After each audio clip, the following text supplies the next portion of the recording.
الحمد لله نحمده ونستعينه ونستغفره ونعوذ بالله من شرور أنفسنا ومن سيئات أعمالنا من يهده الله فلا مضل له ومن يضلل فلا هادي له وأشهد أن لا إله إلا الله وحده لا شريك له وأشهد أن محمدا عبده ورسوله أما بعد فإن خير الحديث كتاب الله وخير الهدي هدي محمد صلى الله عليه وسلم وشر الأمور محدثاتها وكل محدثة بدعة وكل بدعة ضلالة وكل ضلالة في النار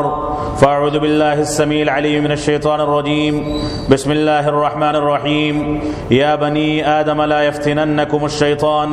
كما أخرج أبويكم من الجنة ينزع عنهما لباسهما ليريهما سوآتهما. محترم سامعین کرام، بزرگان دین، نوجوانان ملت اسلامیہ اور خواتین اسلام، گزشتہ خطبہ جمعہ میں خواتین سے متعلق گفتگو شروع کی گئی تھی اور ارادہ یہ تھا کہ اسی جمعہ میں ان کے احکام و مسائل اور پردے سے متعلق گفتگو کی جائے گی، لیکن حالات حاضرہ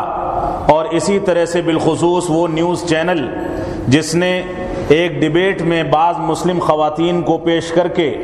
ان کی جانب سے یہ مطالبہ کرایا ہے، خود مسلمان عورتیں یہ مطالبہ کرنے پر اتارو ہو چکی ہیں، بعض عورتیں جنہوں نے یہ مطالبہ کیا ہے کہ ہندوستان جیسے ملک میں پردے پر پابندی عائد کی جانی چاہیے، اس کے ضمن میں عورتوں کی ذمہ داری، اسلام نے عورتوں کو کیا حقوق دیے ہیں اور رسول اکرم صلی اللہ علیہ وسلم ان خواتین کی تربیت کے لیے اور ان کو راہ راست پر رکھنے کے لیے، ان کو صحیح راستہ دکھانے کے لیے، ان کے آرام و آسائش کے لیے اور ان کے تمام کے تمام جو خواہشات ہوتی تھیں ان کو جائز طریقے سے پورا کرنے کے لیے کون کون سے جتن نہیں کرتے تھے. رسول اکرم صلی اللہ علیہ وسلم کی سیرت مبارکہ کا مطالعہ کر لیا جائے، صحابہ کرام کی زندگیوں کو پڑھ لیا جائے اور دیکھ لیا جائے کہ اسلام نے جس اسلام کو موجودہ دور میں بالخصوص خواتین کے مسائل میں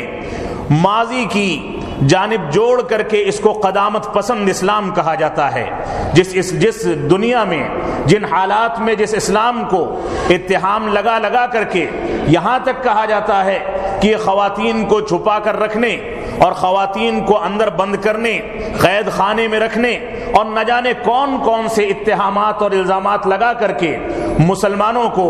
اسلامی تہذیب کو، اسلامی احکام و مسائل کو نظر انداز کرنے بلکہ ان کا مذاق تک اڑانے کی خود بعض مسلمان بھی کوشش کرتے ہیں. اور یہ حقیقت ہے، اس کو تسلیم کیا جانا چاہیے کہ مسلمانوں نے اگر اپنی خواتین کے بارے میں اپنے دلوں میں احساس پیدا کیا ہوتا، اسلامی تعلیمات کو اختیار کیا ہوتا، پردے سے متعلق اسلامی تعلیمات پر عمل پیرا ہو کر ان لوگوں نے یہ ثبوت پیش کیا ہوتا کہ وہ باغیرت انسان اور باغیرت مسلمان ہیں، تو ایسی صورت میں یہ دن نہ دیکھنے پڑتے جو آج کے دور میں فلمی دنیا کے اندر موجودہ دور میں نیوز چینلوں پر یا اسی طرح سے سیریلز میں یا مختلف جگہوں پر، چاہے سوشل میڈیا ہو یا دوسرے وسائل ہوں، ان جگہوں پر مسلم خواتین کا مشاہدہ کر کے آج کے دور میں ہمارے غلط ذہن اور گندے ذہن کا وہ نوجوان جس کا تعلق مختلف مذاہب سے ہے وہ ان سے لطف اندوز ہو رہا ہے اور ہم کو احساس بھی نہیں ہے. ہم بذات خود اپنی بچیوں کو ایسے اسکولوں میں بھیجتے ہیں جہاں ان کا باپ یا ان کا سرپرست بذات خود اس کو آدھی ٹانگیں کھول کر کے اسکول کا لباس پہنا کر کے بسوں پر دوسروں کے حوالے کر کے نکل آتا ہے اور اس کی غیرت نہیں جاگتی. دہلی میں جو واقعہ پیش ہوا تھا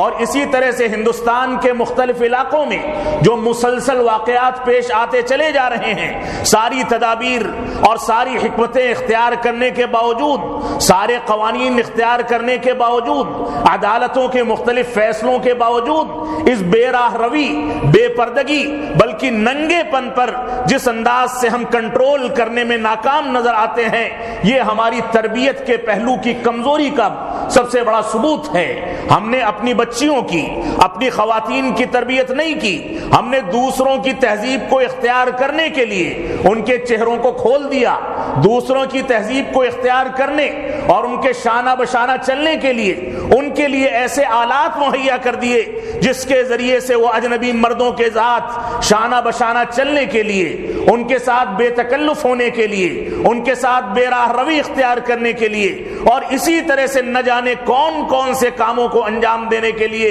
خود ہماری بچیاں ہمارے ذریعے سے دوسروں کے حوالے کی جاتی ہیں۔ آپ دیکھ لیں دہلی کے اندر دامنی کا جو واقعہ ہوا تھا، چلتی بس میں جس انداز سے اجتماعی آبرو ریزی کر کے ساری دنیا کو جس واقعے نے ہلا کر کے رکھ دیا، ہندوستان میں بھی سارے کے سارے لوگ بلک اٹھے، جس کے نتیجے میں ہندو تنظیموں نے، غیر مسلم تنظیموں نے، اسلام دشمنوں نے، شدت پسندوں نے، ان تمام کے تمام لوگوں نے جو اس واقعے کے پہلے تک اسلام کو اپنا دشمن سمجھتے تھے، اسلامی تعلیمات کا مذاق اڑاتے تھے، خود ان لوگوں نے یہ مطالبہ کیا کہ ہندوستان کے اندر اس انداز کے ریپ اور اس انداز کی برائیوں اور اس انداز کی بے راہ رویوں اور زناکاری سے متعلق بالخصوص عربوں کا نظام یا اسلامی نظام ہندوستان میں نافذ کیا جائے۔ اور یہ یقینی بات ہے کہ جب وہ آنکھیں جو ہماری ماؤں کی طرف اٹھیں، وہ آنکھیں جو ہماری بھابھیوں کی طرف یا ہماری بہنوں کی طرف یا ہماری خواتین کی طرف اٹھیں،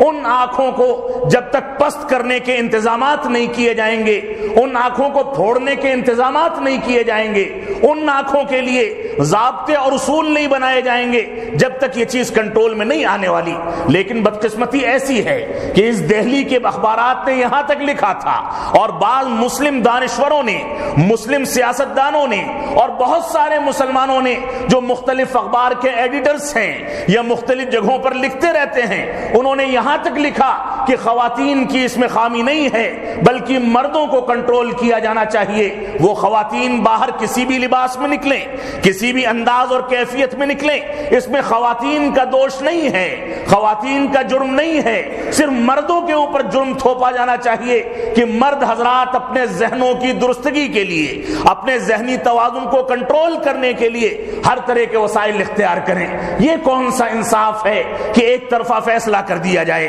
آپ ایک جانب ننگے پن کو رواج دیں، ایک جانب تنگ لباس پہننے کو رواج دیں، ایک جانب خواتین کو بے پردہ نکال کر کے آپ دعوت نظارہ دیں، اور دوسری جانب مردوں کے اوپر کنٹرول کی بات کی جائے۔ یہ یقینی بات ہے کہ مردوں کے اوپر بھی کنٹرول ہونا چاہیے۔ رسول اکرم صلی اللہ علیہ وسلم کے عہد مبارک میں ایک واقعہ یاد آیا۔ اللہ کے نبی صلی اللہ علیہ وسلم امہات المومنین میں سے کسی کے ساتھ باہر نکلے، سنسان وقت تھا، غالباً رات کا وقت تھا، ایک صحابی رسول کی نگاہ پڑ جاتی ہے۔ اللہ کے نبی صلی اللہ علیہ وسلم صراحت کرتے ہیں کہ سن لو، یہ میری بیوی ہے، یہ میری اہلیہ ہے، یہ میری گھر کی مالکن ہے، یہ میری بیوی ہے، کوئی دوسری اجنبی عورت نہیں ہے۔ نعوذ باللہ من ذالک۔ کسی صحابی رسول، کسی مسلمان کے ذہن میں یہ چیز دور دور تک نہیں آ سکتی کہ ہمارا نبی آخر الزماں سید الانبیاء، جس کو شفاعت عظمی دی گئی، جس کے بارے میں یہاں تک کہا گیا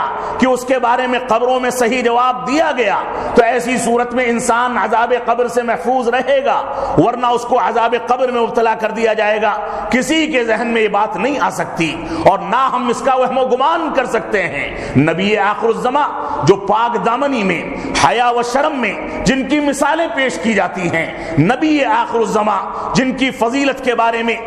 اتنا کہنا کافی ہے کہ جن کی تربیت خود اللہ رب العالمین نے اپنے ذمہ لے رکھی ہو، جن کے دل کو آپ کے بچپنے میں 2 مرتبہ آپ کے مبارک سینے سے نکال کر کے دنیاوی آلائشوں سے، شیطانی وسوسوں سے پاک کرنے کے لیے آب زمزم میں سونے کے برتن میں رکھ کر کے دھویا گیا ہو، غسل دیا گیا ہو، اس نبی آخر الزماں سے ایسی توقع نہیں کی جا سکتی تھی۔ لیکن شیطان رجیم جو تیسری طاقت تھی، شیطان رجیم جو وسوسہ ڈالنے والا تھا، شیطان رجیم جو دونوں کے درمیان غلط فہمی پیدا کرنے کی قسم جس نے کھا رکھی ہے، وہ موجود تھا۔ اس وجہ سے رسول اکرم صلی اللہ علیہ وسلم نے فرمایا کہ میری اہلیہ ہیں، باپردہ تھی، اسلامی لباس میں تھی، یہ تصور ہی نہیں کیا جا سکتا۔ لیکن اس کے باوجود صراحت کرنا یہ اس بات کی واضح دلیل ہے کہ جب ہمارے نبی آخر الزماں اتنے زیادہ محتاط تھے، تو ہم آج کے دور میں کون سی کھیت کی مولی ہیں کہ جس طرح سے چاہیں زندگی گزاریں،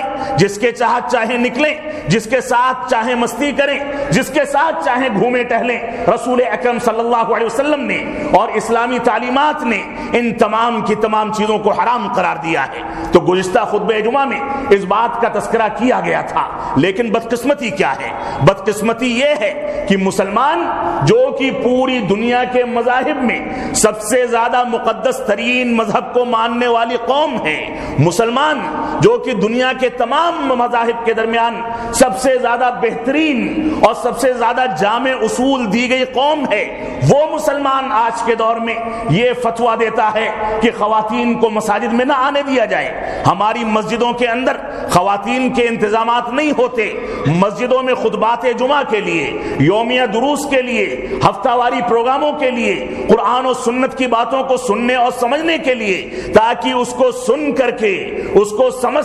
کر کے، اپنے دل میں احساس پیدا کر کے ہماری خواتین اپنے گھروں میں جب جائیں تو ان کی گود میں پلنے والے بچے، ان کے کوکھ میں پلنے والے بچے، جن بچوں کو وہ دودھ پلاتی ہیں، وہ بچے جن بچوں کی 2 سال تک مسلسل وہ اپنی گود میں تربیت کرتی ہیں، وہ بچے جو بلوغت کی عمر تک یا بڑے ہونے تک ان ماؤں کی ماتحتی سے اختیار کر کے ان کے پیار کے ساتھ زندگی گزارتے ہیں، ان کی تربیت کو قبول کرتے ہیں، وہ بچے سمجھ سکیں، ان کی تربیت کے لیے یہ مائیں اور بہنیں، یہ خواتین سمجھ سکیں کہ اسلامی روح کیا ہے، ان خواتین کو پتہ چلے کہ حمل ٹھہرنے کے بعد کے احکام کیا ہیں، ان خواتین کو پتہ چلے کہ جمع اور ہم بستری کے احکام و مسائل کیا ہیں، ان خواتین کو پتہ چلے کہ اسلام نے امت وسط کا ثبوت دیتے ہوئے درمیانی راستہ اختیار کر کے شادی بیاہ کا جو مسنون طریقہ اختیار کیا ہے اس کے نتائج کیا ہیں، اس کے تقاضے کیا ہیں، ان خواتین کو پتہ چل سکے کہ ان کی چھاتیوں سے جو بچے 2 سال تک دودھ پیتے ہیں وہ بچے بھی ان کی تربیت ان کی دودھ کی شکل میں اختیار کرتے ہیں، ان کے پیٹ میں بھی ان کے اثرات کو قبول کرتے ہیں، وہ بچے ان کی گود میں پلنے کے بعد ان کے اثرات اور ان کی تربیت کو قبول کرتے ہیں۔ ان خواتین کو یہ بتایا جائے کہ خواتین اسلامی طریقے سے نئی نسل کی تربیت کیسے کر پائیں گی، اور رسول اکرم صلی اللہ علیہ وسلم کا فرمان ہے، صحیح مسلم کی روایت ہے، اللہ کے نبی صلی اللہ علیہ وسلم فرماتے ہیں لا تمنعوا اماء اللہ مساجد اللہ، کہ اللہ کی لونڈیوں کو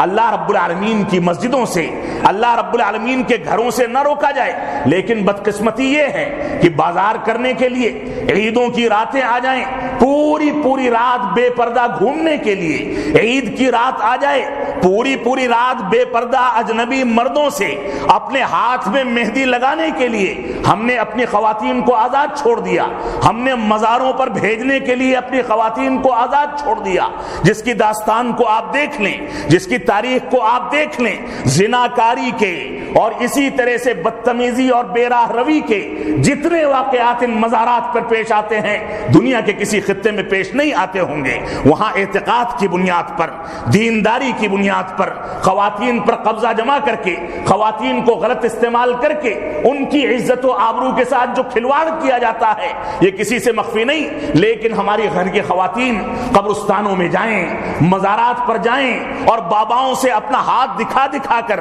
اپنی تقدیر دریافت کریں، اپنے ننگے ہاتھوں پر وہ ان سے تعویذ بدوائیں اور سارے کے سارے عمل انجام دیں۔ ہم نے ان کو اجازت دے رکھی ہے، بازار کرنے کی اجازت ہے، باہر نکلنے کی اجازت ہے، لوگوں سے اجنبیوں سے گفتگو کرنے اور ان سے لین دین کرنے کی اجازت ہے، لیکن اگر اجازت نہیں ہے تو مسجدوں میں داخلے کی اجازت نہیں ہے۔ مسجدوں میں داخلے کی جو توجیہ پیش کی جاتی ہے یہ کہا جاتا ہے کہ خواتین اگر مسجدوں میں جائیں گی تو فتنے اٹھیں گے۔ یہ نماز پڑھنے والے افراد، یہ سیدھے سادے شریف افراد جو بڑی مشکل سے کسی انداز سے محنت کر کے جستجو کر کے اللہ رب العالمین کی رضامندی کے لیے، اللہ رب العالمین کی خوشنودی کے لیے ان مسجدوں کا رخ کرتے ہیں، وہ شکوک و شبہات کے دائرے میں رہیں اور بازاروں میں میں جو نکڑوں پر بیٹھ کر کے ان خواتین کا انتظار کرتے ہیں وہ شکوک و شبہات سے باہر رہیں، یہ کون سے انصاف کی بات ہے؟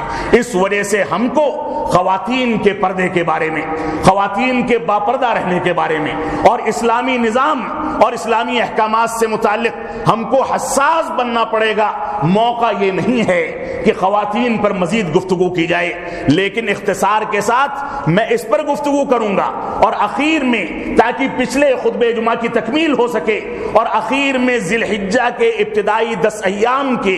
بعض مسائل آپ کے سامنے ذکر کیے جائیں گے اور اس کے بعد قربانی کے احکام مسائل آئندہ خطبہ جمعہ میں آئیں گے۔ اللہ رب العالمین ہم کو قرآن و سنت کی پیروی کرنے کی توفیق عطا فرمائے۔ تو خواتین جن کو اللہ رب العالمین نے مسلمانوں کے لیے نعمت قرار دیا، یہ خواتین اگر سچی تربیت کے تحت سچی مسلمان بن کر کے یہ ثابت کر سکے کہ قرآن و سنت کی حامل ہیں، قرآن و سنت کو لے کر چلنے والی ہیں، تو اللہ کی قسم ان خواتین کی تربیت کے نتیجے میں ایسے ایسے قائدین، ایسے ایسے علماء کرام، ایسے ایسے واعظین اور ایسی ایسی شخصیات پیدا ہو سکتی ہیں جو پوری دنیا کی رہنمائی کریں۔ آپ دیکھیں جیسا کہ پچھلے جمعہ میں بھی بتایا گیا، رسول اکرم صلی اللہ علیہ وسلم کی بچپن کی تربیت میں، آپ کی ولادت سے پہلے آپ کے والد کی وفات ہو گئی، بچپن کی تربیت میں آپ کو جن خواتین نے دودھ پلایا یا آپ کی ماں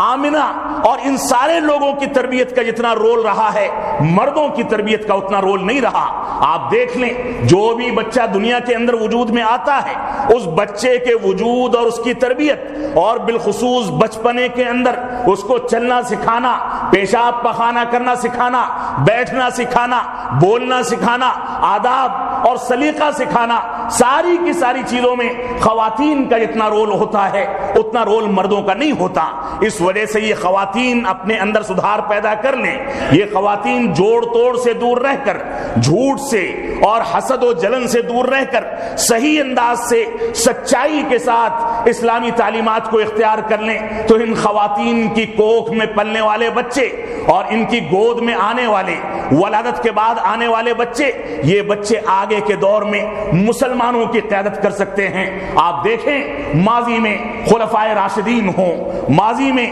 صحابہ اکرام ہوں، ماضی میں علماء اور محدثین ہوں، ماضی میں کتب ستہ کے مؤلفین ہوں یا ائمہ اربعہ ہوں، یا ماضی قریب تک آپ دیکھ لیں محدثین کرام اور فقہاء کرام کی جو جماعتیں ہوں، اسی طرح سے فلسطین جو ظلم و جور کی چکی میں پستا چلا جا رہا ہے، اس کو فتح کرنے والے سلطان صلاح الدین ایوبی ہوں، یا جو بھی شخصیات جو تاریخ اسلام کے صفحات پر آب زر سے لکھے جانے کے قابل ہیں اور ابھر کر کے ابھری ہیں، ان ساری کی ساری شخصیات کو دیکھ لیں، ان لوگوں کی تربیت میں یقیناً ان کی ماؤں کا کردار ان کے باپ سے زیادہ ہے۔ اس وجہ سے ہماری ماؤں کو، ہماری بہنوں کو، ہماری خواتین کو اس بات کو سوچنا ہوگا کہ موجودہ مسلم معاشرہ جو بے راہ روی کا شکار ہوتا چلا جا رہا ہے، موجودہ مسلم معاشرہ جب بچے کو شعور آتا ہے تو بیڑی سگریٹ پینا شروع کر دیتا ہے، جب بچے کو شعور پیدا ہوتا ہے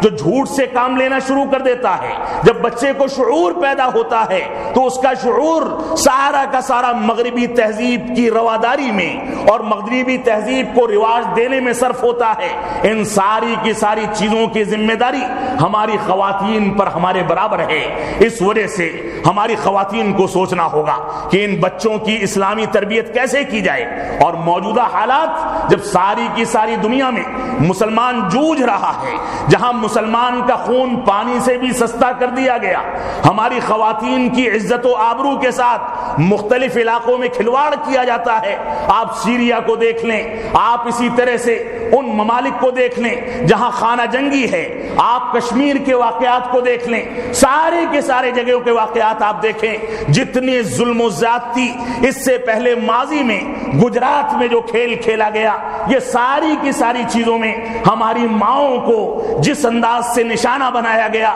اس کے واقعات آج بھی بولتے ہیں۔ بعض جگہوں پر یہ بیانات بھی آئے کہ ایسی حاملہ خواتین جو مسلمان تھی، جن کے پیٹ میں بچہ واضح تھا، گجرات کے اندر نیزے ان کی شرمگاہوں میں مار کر کے ان کے بچے کو گرا دیا گیا اور ان کے سامنے بچے کو اور اس کی ماں کو قتل کر دیا گیا، جلا دیا گیا، زندہ آگ کے حوالے کر دیا گیا۔ ان سارے کے سارے حالات کے بعد آخر ہم کون سے حالات کا انتظار کرتے ہیں؟ کون سے حالات آئیں گے جس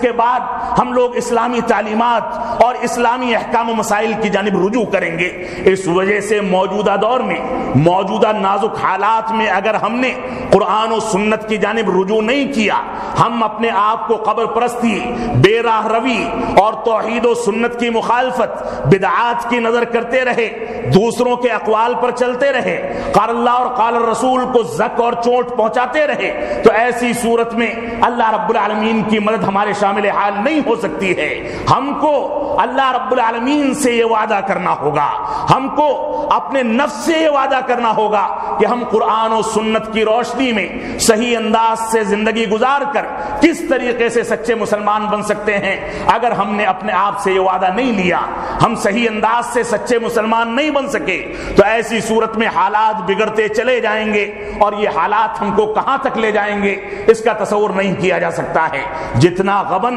جتنا جھوٹ، جتنی دھوکہ دھڑی اور اسی طرح سے جتنا زیادہ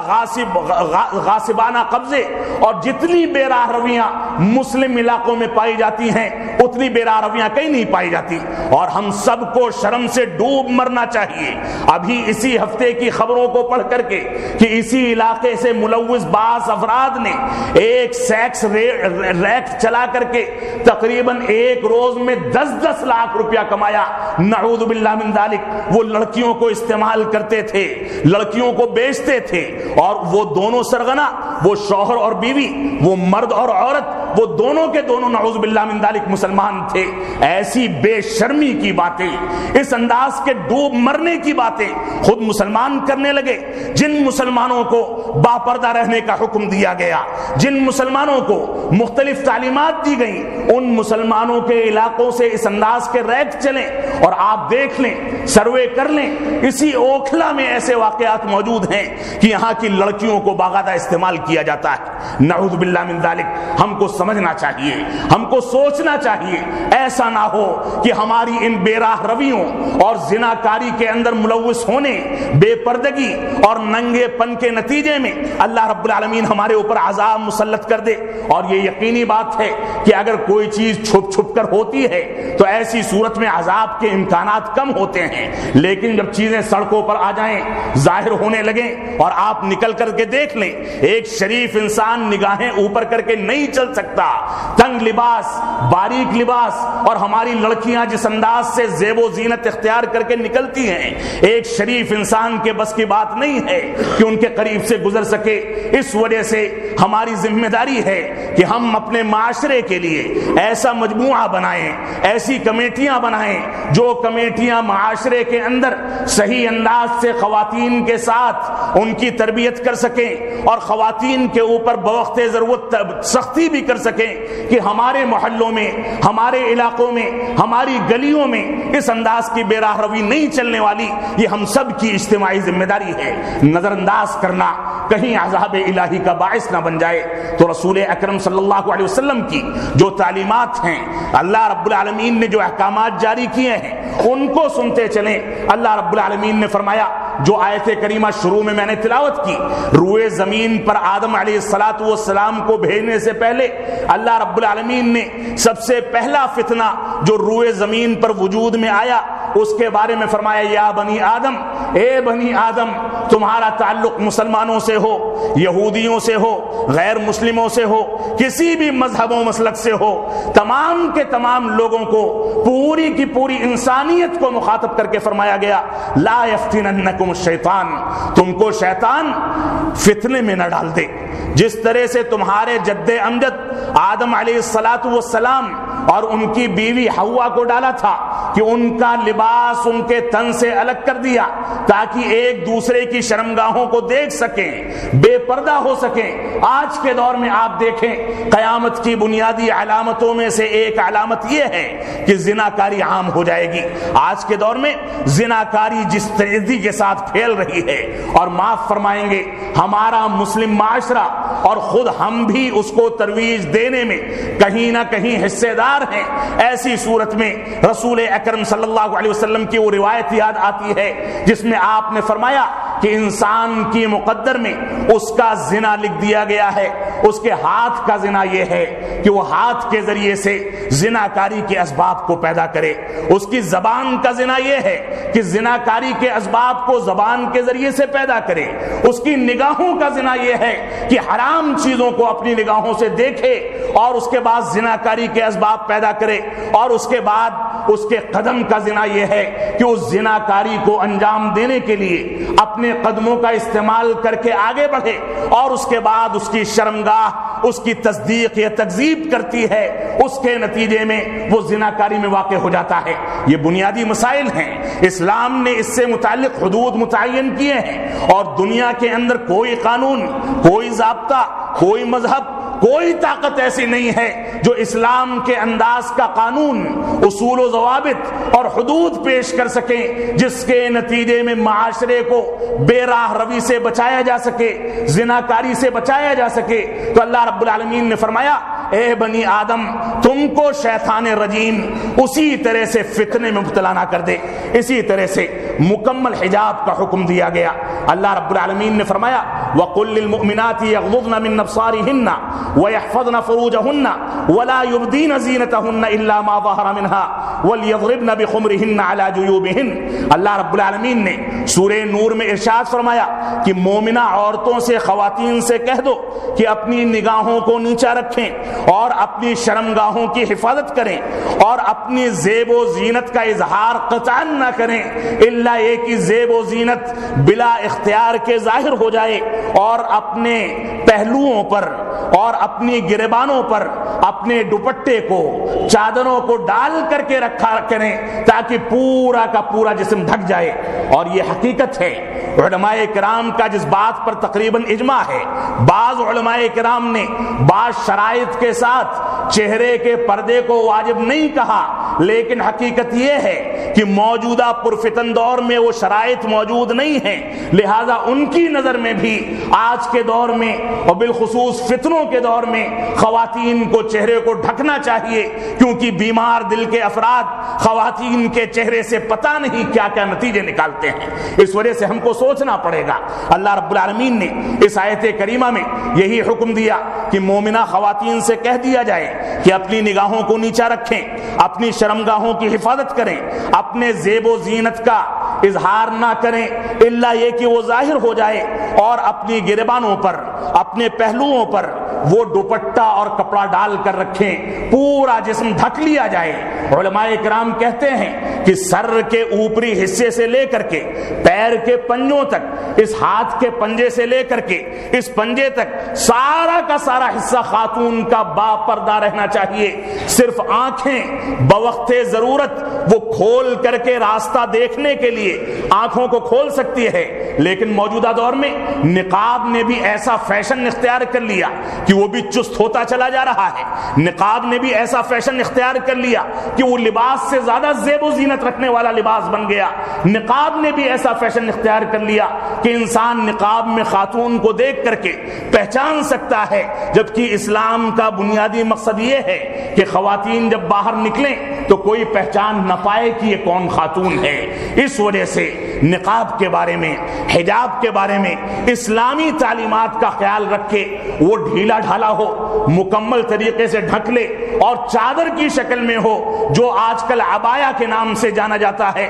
اس طرح کا نقاب ہو، اس کو پہنا جائے۔ یہی شریعت اسلامیہ میں مطلوب ہے۔ اسی طرح سے اللہ رب العالمین نے اس آیت کریمہ میں مکمل حجاب کا حکم دیا، اور اسی طرح سے خواتین کے پردے کے لیے اللہ رب العالمین نے یہاں تک فرمایا کہ ان کی آواز کا بھی پردہ ہونا چاہیے۔ اللہ رب العالمین کا فرمان ہے یا نساء النبی لستن کاحد من النساء ان اتقیتن فلا تخضعن بالقول فیطمع الذی فی قلبہ مرض۔ اے اللہ کے نبی صلی اللہ علیہ وسلم کی بیویوں، ان کی خواتین، سن لو کہ تم لوگ عام عورتوں کی طرح سے کوئی عورت نہیں ہو، تمہارا ایک مقام ہے، تمہاری ایک عظمت ہے، پوری امت اسلامیہ کی ماں ہونے کی حیثیت سے تم کو جانا گیا ہے۔ اس وجہ سے تم جب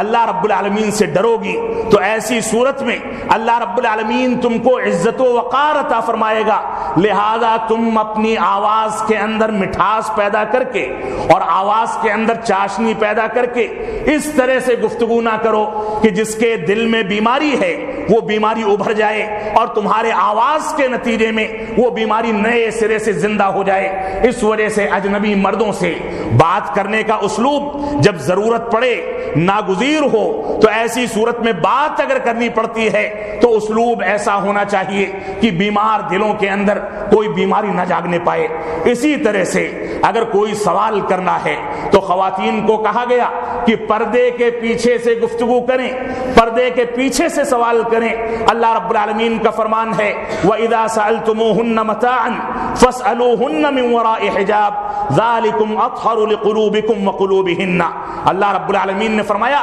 جب تم کو کوئی سوال کرنا ہو تو ایسی صورت میں پردے کے پیچھے سے سوال کرو، اور سن لو یہ چیز تمہارے لیے، مردوں کے لیے بھی اور خواتین کے لیے بھی طہارت کا ذریعہ ہے، پاکی اختیار کرنے کا ذریعہ ہے۔ یہ گفتگو بھی کبھی کبھار فساد کا ذریعہ بن جاتی ہے، یہ لین دین بھی فساد کا ذریعہ بنتا ہے۔ اس وجہ سے پردے کے پیچھے سے لین دین کیا جائے۔ سورہ احزاب میں اللہ رب العالمین نے ان دونوں آیات کا تذکرہ فرمایا۔ اسی طرح سے اللہ کے نبی صلی اللہ علیہ وسلم نے مرد و زن کے اختلاط سے ہم کو منع فرمایا ہے۔ اللہ کے نبی صلی اللہ علیہ وسلم کا فرمان ہے خیر صفوف الرجال اولها، کہ انسان مردوں کی سب سے بہتر اور سب سے افضل اور سب سے زیادہ خیر والی صف مسجدوں کے اندر پہلی صف ہے، اور عورتوں کی سب سے بہتر صف آخری صف ہے، کیونکہ عورتوں کی پہلی صف اور مردوں کی آخری صف ان دونوں کے درمیان قربت ہوتی ہے، اس میں اختلاط کا امکان ہوتا ہے۔ اگر کوئی آواز نکلے تو آواز کے ٹکرانے کا امکان ہوتا ہے، جو صفیں جتنی دور ہیں ان صفوں کو اتنا افضل کہا گیا۔ اس وجہ سے خواتین کو ان باتوں کا خیال کرنا چاہیے۔ اللہ کے نبی صلی اللہ علیہ وسلم نے اختلاط سے بچنے کے لیے مساجد جہاں پر انسان اللہ رب العالمین کی عبادت کے لیے آتا ہے وہاں کے لیے بھی اصول اور ضوابط بیان فرمائے ہیں۔ اسی طرح سے اللہ کے نبی صلی اللہ علیہ وسلم نے عورتوں کو، اللہ رب العالمین نے عورتوں کو گھر میں بیٹھنے کا اور بلا ضرورت کے باہر نہ نکلنے کا حکم دیا۔ اللہ رب العالمین کا فرمان ہے وَقَرْنَ فِي بُيُوتِكُنَّ وَلَا تَبَرَّجْنَ تَبَرُّجَ الْجَاهِلِيَّةِ الْأُولَى۔ سورہ احزاب کی آیت کریمہ ہے کہ تم لوگ اپنے گھروں میں بیٹھی رہو اور بلا کسی ضرورت کے باہر نہ نکلو، اور باہر نکل کر کے جاہلی دور کے رسوم و رواج کو تم ترویج نہ دو،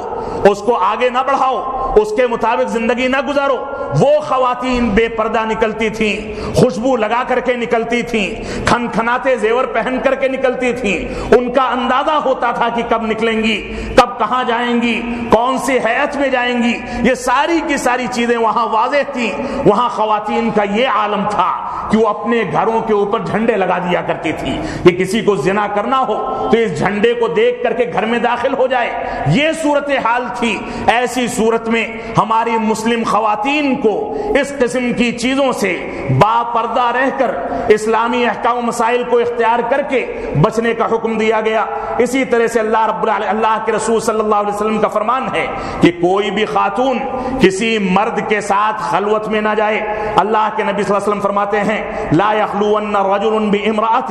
الا ومعها ذو محرم۔ اللہ کے نبی صلی اللہ علیہ وسلم نے فرمایا، صحیح بخاری اور صحیح مسلم کی روایت ہے کہ کوئی بھی خاتون کسی مرد کے ساتھ خلوت میں نہ ہو الا یہ کہ اس کے ساتھ کوئی محرم ہو۔ اگر محرم ہے تو بوقت ضرورت وہ دوسرے مرد کے سامنے ہو سکتی ہے، پردے کے ساتھ کوئی ضرورت ہے، لیکن بغیر محرم کے کوئی خاتون کسی کے ساتھ خلوت میں جائے اس چیز کو اسلام نے حرام قرار دیا ہے۔ یہی اتنا نہیں، اللہ کے نبی صلی اللہ علیہ وسلم نے مردانہ لباس پہننے سے بھی خواتین کو روکا، جو موجودہ دور کے بڑے فتنوں میں سے ایک فتنہ ہے۔ نہ مردوں نے خواتین کے لباس اور خواتین نے مردوں کے لباس اختیار کرنے شروع کر دیے۔ آپ دیکھ لیں، با پردہ اور نقاب اور حجاب میں نکلنے والی خواتین جو با پردہ نکلتی ہیں، ان کے ہاتھ اور چہرے ڈھکے ہوتے ہیں، ان کا بھی لباس آج کے دور میں جو رواج ہوتا چلا جا رہا ہے وہ مردوں کا لباس ہے۔ وہ ٹی شرٹ پہنتی ہیں، وہ پینٹ پہنتی ہیں، وہ جینز پہنتی ہیں، یہ سارے کے سارے لباس مردوں کے ہیں اور عورتوں کے لیے حرام کیے گئے۔ اللہ کے نبی صلی اللہ علیہ وسلم نے لعنت فرمائی ہے ایسے مردوں پر جو عورتوں کی مشابہت اختیار کریں، اور لعنت فرمائی ہے ایسی خواتین پر جو مردوں کی مشابہت اختیار کریں۔ یہ صورتحال اسلام میں قطعاً جائز نہیں، لہذا اس سے ہماری خواتین کو بچنا ہوگا۔ یہ اتنا نہیں ہے، بے شمار چیزیں آپ کے سامنے ہونی چاہیے۔ اللہ رب العالمین ہم کو قرآن و سنت کی پیروی کرنے کی توفیق عطا فرمائے۔ آپ دیکھیں عفت و عصمت اور اسی طرح سے عزت اور اس کی کمزوری کے اسباب کیا ہوتے ہیں، علماء کرام نے اس کا تذکرہ کیا ہے۔ تربیت کی کمزوری کے نتیجے میں عورتوں کی اور عصمت و عفت کی کمزوری وجود میں آتی ہے۔ حرام چیزوں کو دیکھنے کے نتیجے میں اور نگاہوں کے ناجائز استعمال کے نتیجے میں عصمت و عفت تار تار ہوتی ہے۔ اسی طرح سے شادی بیاہ میں عمر سے زیادہ تاخیر کرنا، جب لڑکے اور لڑکی کی خواہشات مکمل ہو جائیں اور وہ اس بات کو محسوس کرنے لگیں کہ ان کو شادی کر لینی چاہیے، اس میں جب بھی تاخیر کی جائے، چاہے تعلیم کے بہانے سے موجودہ دور میں جو ترقی یافتہ دور سمجھا جاتا ہے، جہاں شادی سے پہلے لوگ جنسی خواہشات کی تکمیل کا اعتقاد رکھتے ہیں، یہ رواج پایا جاتا ہے کہ شادی سے پہلے ایک لڑکی کا ایک بوائے فرینڈ ہونا چاہیے اور ایک لڑکے کی ایک گرل فرینڈ ہونی چاہیے۔ یہ سارے کے سارے رواج خود مسلم معاشروں میں پنپتے چلے جا رہے ہیں۔ اسلام نے اس سے منع کیا ہے، یہ چیزیں حرام ہیں۔ جب آواز کا پردہ ہے اور خلوت کا پردہ ہے، یہ ساری کی ساری چیزیں ہیں، تو ان چیزوں کو کیسے رواج دیا جا سکتا ہے؟ تو شادی میں تاخیر کرنا یہ بھی عصمت و عفت کی کمزوری کا بنیادی سبب ہے۔ بلا ضرورت ایسی جگہوں پر جانا جہاں عریانیت عام ہے، وہاں انسان جائے اور عریانیت کا مشاہدہ کرے، کبھی مجبوری ہے، انسان کو گزرنا ہے تو گزر گیا نگاہیں نیچی کر کے، لیکن بلا ضرورت کے جانے کے نتیجے میں انسان کی عزت و آبرو کمزور پڑتی ہے۔ اسی طرح سے اختلاط سے احتیاط نہ کرنے کے نتیجے میں ایسے افراد کی صحبت جو عزت و عفت کا خیال نہیں رکھتے، اس کے نتیجے میں بھی عزت و عفت کمزور پڑتی ہے۔ بہت زیادہ خالی بیٹھنا اور فضول چیزوں میں وقت گزارنا، اس کے ذریعے سے بھی ہماری نوجوان نسل بگڑتی چلی جا رہی ہے۔ عورت کا تنہا نکلنا، بے پردہ نکلنا، اس سے بھی عزت و عفت کمزور پڑتی ہے۔ اللہ رب العالمین ہماری خواتین کو قرآن و سنت کے مطابق مکمل پردہ کرنے کی توفیق عطا فرمائے۔ جن خواتین تک یہ آواز پہنچ رہی ہے، جو خواتین یہاں بیٹھی ہیں، یا جو خواتین بعد میں آن لائن ان چیزوں کو سنیں گی، وہ ساری کی ساری خواتین اس بات کی مکلف اور ذمہ دار ہیں۔ ان کے اوپر واجبی حد تک اور شریعت کے حقوق کی حد تک یہ چیز واجب ہو چکی کہ وہ لوگ ان پیغامات کو دوسروں تک پہنچائیں، خود بھی عمل پیرا ہوں اور معاشرے کے اندر ایک باپردہ ماحول پیدا کرنے کی کوشش کریں۔ اگر ہماری خواتین نے اس بات کا اقدام نہیں کیا تو ایسی صورت میں یہ معاشرہ تباہ ہوتا چلا جائے گا۔ اور اس بات کو سمجھ لیں کہ اگر ہماری خواتین عزت و آبرو کی حفاظت کر لے گئی، قرآن و سنت کے مطابق چل لے گئی، تو یہی خواتین اپنے گھر کے بچوں کو، اپنے گھر کے مردوں کو بانمازی بنائیں گی، یہی خواتین اپنے گھروں کے اندر اسلامی ماحول پیدا کریں گی، یہی خواتین ہماری صحابیات کی طرح سے اما عائشہ، فاطمہ الزہرا، امہات المومنین اور دوسری صحابیات کے طریقے سے ان کے طرز زندگی کو اختیار کر کے، ان کی سیرت مبارکہ کو اختیار کر کے اس انداز کی زندگی گزار سکیں گی کہ اس معاشرے کے اندر بہترین طریقے سے ایسے ماحول کو تشکیل دیا جا سکے، ایسے ماحول کو پنپایا جا سکے کہ یہ معاشرہ حقیقت میں مسلم معاشرہ نظر آئے۔ آج کے دور میں بے پردگی ایک ایسا فتنہ ہے، ایک ایسا ناسور ہے, ایک ایسا زہر ہے جس نے مسلم معاشرے کو دیمک کی طرح سے چاٹ چاٹ کر تباہ و برباد کر دیا. دوسرے لوگ ہماری خواتین کا ٹھٹھا اڑاتے ہیں, ہم برداشت کرتے ہیں. دوسرے لوگ ان کا مذاق اڑاتے ہیں, ہم برداشت کرتے ہیں. اور ہم بذات خود اپنی بچیوں کو ایسی جگہوں پر جاب کراتے ہیں, ملازمت کراتے ہیں, ایسے اسکولوں میں بھیجتے ہیں جہاں اختلاط موجود ہے. مردوں کے ساتھ چلنے پر وہ مجبور ہوتی ہیں, مردوں کے ساتھ خلوت پر وہ مجبور ہوتی ہیں, مردوں کے ساتھ بیٹھنے اٹھنے پر وہ مجبور ہوتی ہیں, جس کے نتیجے میں مستقل طور سے خرابیاں سامنے آتی ہیں, اخبارات کی سرخیاں بنتی ہیں, نیوز چینل چلتے ہیں, اور جس کے نتیجے میں نہ جانے کون کون سی چیزیں پکڑی جاتی ہیں. اللہ رب العالمین ہماری خواتین کو قرآن و سنت کی پیروی کرنے کی توفیق عطا فرمائے. اسی طرح سے دوسری چیز جس کا وعدہ کیا گیا تھا وہ یہ کہ کل یا پرسوں سے, اور غالب یہ ہے کہ پرسوں سے, ذی الحجہ کا پہلا عشرہ یعنی کل شام کو اگر چاند ہوتا ہے تو رویت ہلال کے بارے میں اس سے پہلے احکام و مسائل بتائے جا چکے ہیں کہ رویت ہلال کا اہتمام کر کے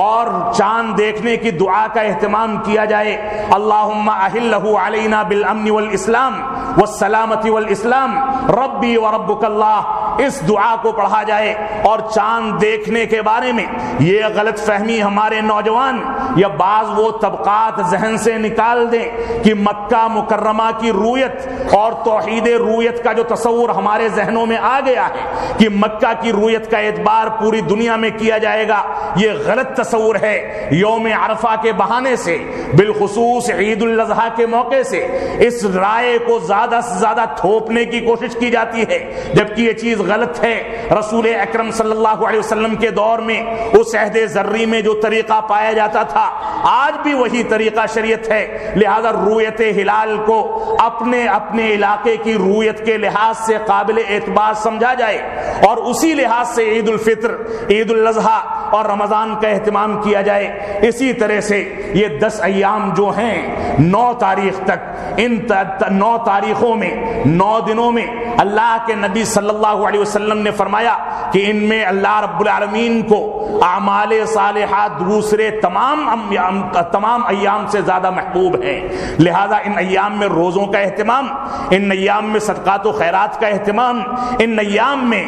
تلاوت کلام پاک کا اہتمام, نمازوں اور نوافل کا اہتمام, یہ کرنا ہماری ذمہ داری ہے. اسی طرح سے انہی ایام میں بالخصوص 9 تاریخ یعنی یوم عرفہ کو روزے کا اہتمام کرنا, جس کے بارے میں صحیح مسلم کی روایت ہے یکفر السنۃ الماضیۃ والباقیہ, کہ پچھلے 1 سال کے گناہ صغیرہ اور اگلے 1 سال کے گناہ صغیرہ کو اللہ رب العالمین معاف فرما دیتا ہے. ان ایام کے سلسلے میں رسول اکرم صلی اللہ علیہ وسلم نے یہ بھی فرمایا, ابن ماجہ کی اور سنن کی دوسری کتابوں کے اندر یہ روایت موجود ہے, اور روایت کو علماء کرام محدثین کرام نے صحیح قرار دیا کہ جو لوگ قربانی کرنے کا ارادہ رکھتے ہیں وہ اپنے بال کو چاند دیکھنے کے بعد سے لے کر کے قربانی کرنے تک نہ بال کاٹیں, نہ ناخون تراشیں, نہ اپنے چمڑے سے کوئی چیز اکھاڑیں, اور اس طرح کی تمام چیزوں سے بچتے رہیں, کیونکہ اسلام کا یہی طریقہ ہے. اس وجہ سے ہم کو ان سنتوں کا لحاظ کرنا چاہیے. اللہ رب العالمین ہم کو ان 10 ایام میں بھرپور طریقے سے اعمال صالحہ کو انجام دینے کی توفیق عطا فرمائے. ہماری خواتین کو توفیق عطا فرمائے کہ ہماری خواتین باپردہ رہیں, ہماری خواتین قرآن و سنت کی پیروی کر سکیں, ہماری خواتین قرآن و سنت کے مطابق چل سکیں, کیونکہ یہ خواتین اس ملک کا اور پوری دنیا کا مستقبل ہیں. اللہ رب العالمین ان کو اس بات کی توفیق عطا فرمائے. ہم جب تک جئیں تب تک اسلام پر جئیں, جب ہمارا خاتمہ ہو تو ایمان پر ہو. بارک اللہ لنا ولکم فی القرآن المجید ونفعنی وإیاکم بالآیات والذکر الحمید انہ تعالی جواد کریم ملک بر الرؤوف الرحیم.